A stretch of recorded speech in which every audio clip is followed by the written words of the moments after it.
Onorevole Costello, 1 minuto e 30. Thank you, Madam President, and I want to thank the rapporteurs for their diligent work on these excellent reports. Ireland may have exited the Troika programme, but the impact of the previous Irish Government's mishandling of our economy, coupled with the Troika's austerity programmes, continues to be felt post-bailout. Indeed, for those who have become long-term unemployed and for families that have been divided by emigration, the social and economic costs will be felt for years to come. Ireland has lost 1/4 of its 20 to 29-year-olds since 2009.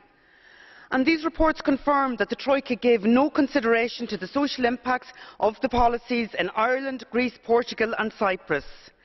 And indeed, the Irish Government that took office in 2011 came up against enormous resistance from the Troika in trying to maintain a threshold of decency in social services or reversing the cut in the minimum wage.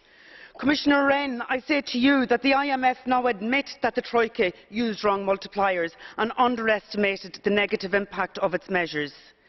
The decision by the Troika not to allow the government to implement burden sharing with senior unguaranteed bondholders when it came into office in 2011 left Ireland with an unsustainable debt, a debt to GDP ratio of 120%. I welcome very much the fact that these reports took some of my amendments on board. It is important to recognise that the private losses of Irish banks were unfairly placed on the burden on the shoulders of Irish taxpayers in order to minimise the risk of contagion across the euro area as a whole.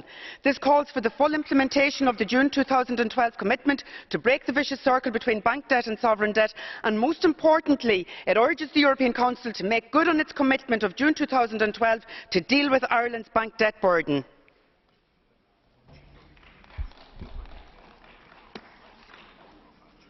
Grazie. Gruppo ALDE, onorevole Torvalds, 2 minuti.